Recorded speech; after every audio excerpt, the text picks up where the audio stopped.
So one of the lists that I actually do by the end of each year, this is the third year I'm doing this, is actually a list for best score because I don't think anyone pay attention to score by the end of the year.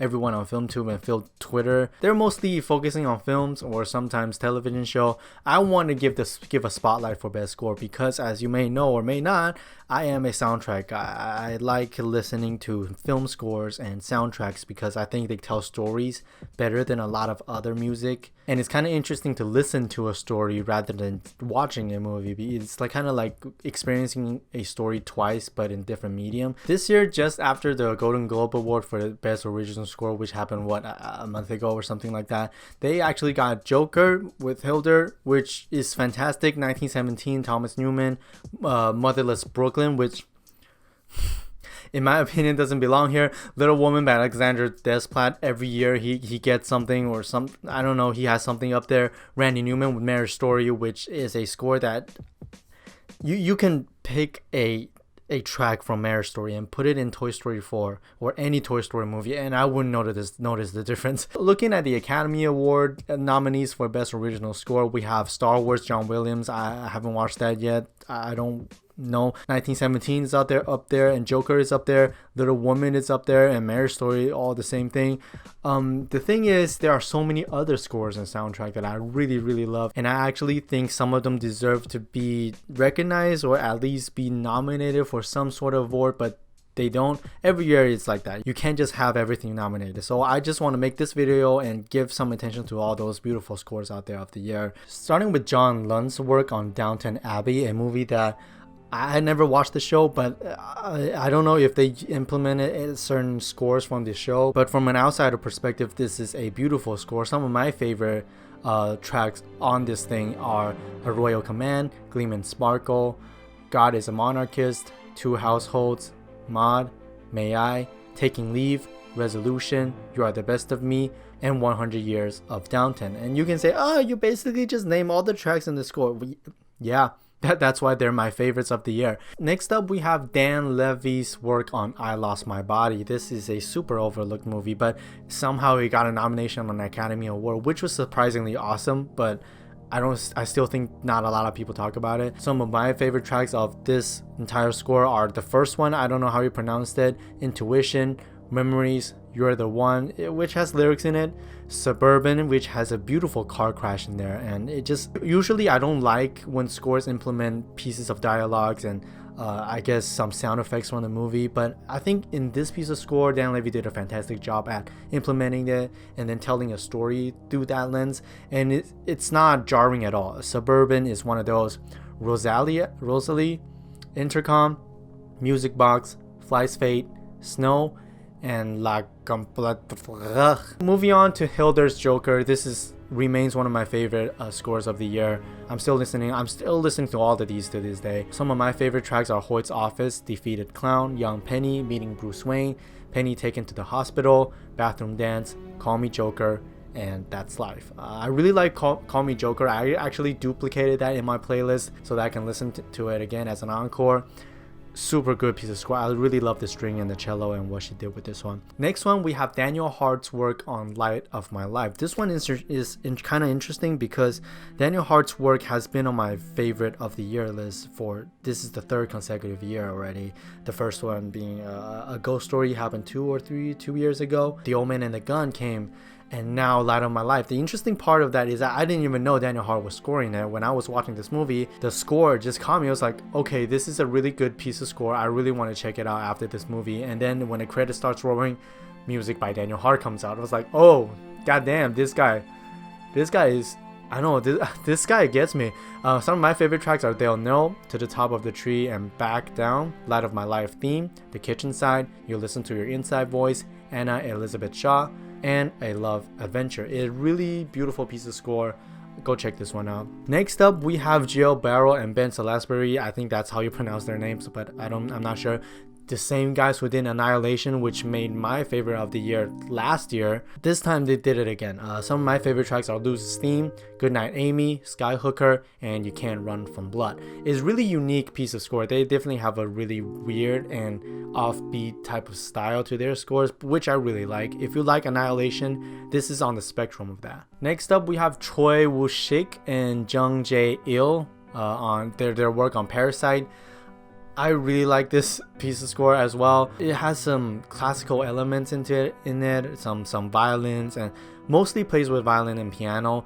Some of my favorite tracks are Opening, Conciliation 2, The Belt of Faith, which is just so intense, Moon Guang Left, I think that's how you pronounce it, The Hellgate, Zapaguri, Yasan, Moving, and Ending. Moving on to Thomas Newman's 1917. This, I really like it. If I were to compare 1917 score to Dunkirk, I would still pick Dunkirk every time. But I really like where the war movies are going, the climate that is going right now, with the score being mostly ambient noises, and they don't try to build suspense in a really loud and obnoxious way. They're trying to build it in a really slow and calm way that creeps down your nerve.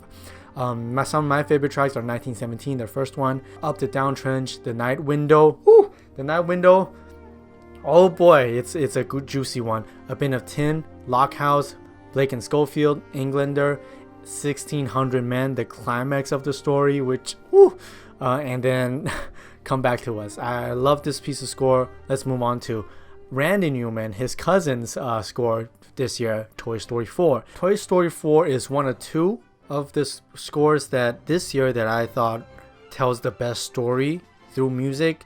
The other one we'll talk about it later, but this one is one of those. When I listen to the entire score over and over and over again, it is exactly like how I'm experiencing the movie visually, and I think it captures all those emotional qualities of the film and all that aspect of the film pretty well.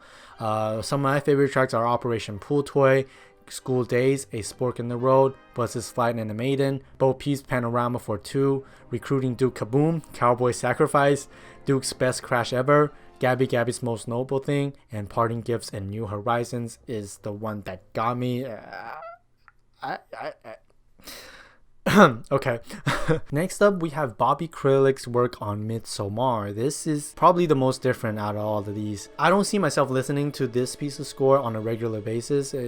Maybe if I'm writing, it captures the creepiness, the fucked upness of the movie, and also the beautiful piece of score by the end. Some of my favorite tracks are Prophecy, Gassed, which has a haunting Danny's crying laying over the music, which, I mean, is just crazy.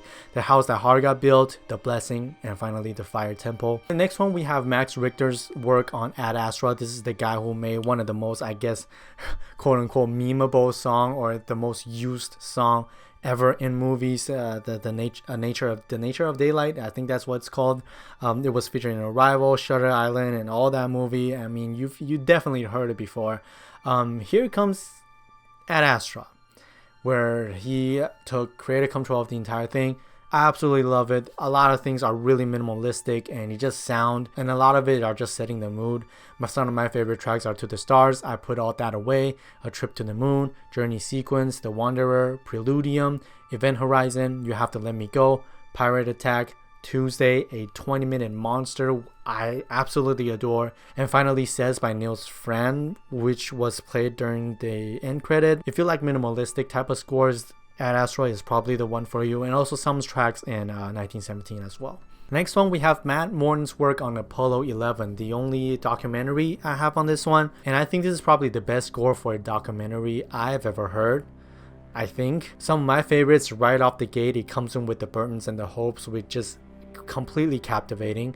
Liftoff and Staging, Translunar Injection, Translunar Journey, Power Descent, Rendezvous, We Must Be Bold, and Welcome Home. It's very electronic, but do expect some softness in it as well. Next one, this is the other one. The Ellen Silvestri's work on Avengers Endgame, which I think it deserves a nomination for the best score in the Academy Award, but this is the other score that I mentioned earlier that I think tells us such a good story just only from the music. When I listen to this piece of score, it tells a story, and I don't think a lot of scores out there do that. This is one of the two that actually made me feel that way this year. It's kind of interesting to hear this piece of score, how they built sequence after sequence and how it twists and turns in certain tracks and certain moments in the music, which is super interesting. It almost feels like there's a structure to it. There's a rhythm to the entire thing. It is kind of long, but I do recommend sitting down when you're driving, however, just listening to the entire thing, and it's actually really exciting. Some of my favorite tracks are Totally Fine, Arrival, No Trust, Becoming Whole Again, The How It Works, So Many Stairs, One Shot, I Can't Risk This, In Plain Sight, Whatever It Takes, Not Good, I Was Made for This, Portals, the climax. Of course, the climax, Portals, is I guess year porn.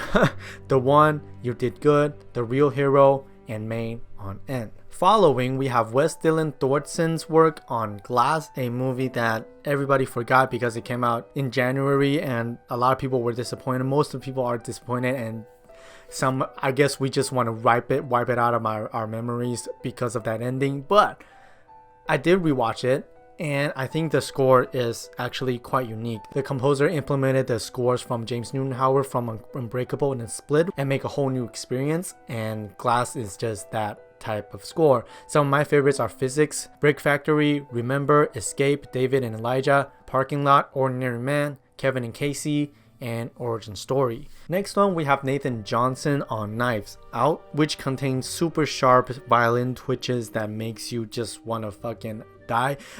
Some of my favorites are Knives Out, String Quartet in G minor, the Thrombey family theme, solo piano, Harlan's Plan, The Wake, Blanc's Tale Part 1, Blanc's Tale Part 2, and the Thrombey family theme to wrap up everything. And yeah, I think one of the brightest thing about this one is really the violin and those sharp twitches, and I think it gives off a really cool feeling. And same goes to Us. Michael Abels did Us. This is a horror score that I really love, and we don't get that too often nowadays because most horror scores are just sounds and sound leading up to a jump scare that will scare the shit out of me when I'm listening to. But Us doesn't do that. Midsommar doesn't do that. I mean, Midsommar does it once, but I guess I give that a pass. There's one in The Haunting of Hill House last year, doesn't do it that much. So I really love those slow burning score for horror movies, and Us is so different. It's not a slow burn, it's not a jump scare fest, but it has its own, I guess, style to it. Some of my favorite tracks are Anthem, a super haunting piece to start everything, Beach Walk, Once Upon a Time, Run, Spark in the Closet, Femme Fatale, and Silent Scream are perfectly placed when Elizabeth Moss is smiling in the mirror. Zora Drives, Down the Rabbit Hole, Battle Plan, and Pas de Deux, whatever you call that, is the climax. And these are some of my favorite scores of the year. Tell me in the comments what some of your favorite scores of the year. And I'm always wondering that when people are saying, oh, this is one of the best scores of the year, this is one of the best scores of the year, I always wonder, are you guys listening to the scores, or are you guys just watching the movie and feeling the score? Because they're a completely different thing. They edit the score when in the final movie. For example, Dunkirk, one of my favorite scores of all time, I'm still listening to this day. They changed so much from the movie version of the music and the actual music. So I'm kind of interested in all of y'all out there. When people say this is one of the best scores of the year, are they actually listening to it, or they're just, picking up off from the movie? So yeah, that's my list. Thank you so much for watching. The best of the year list is coming, I promise. And thank you so much for watching, and I'll see you next time. Bye.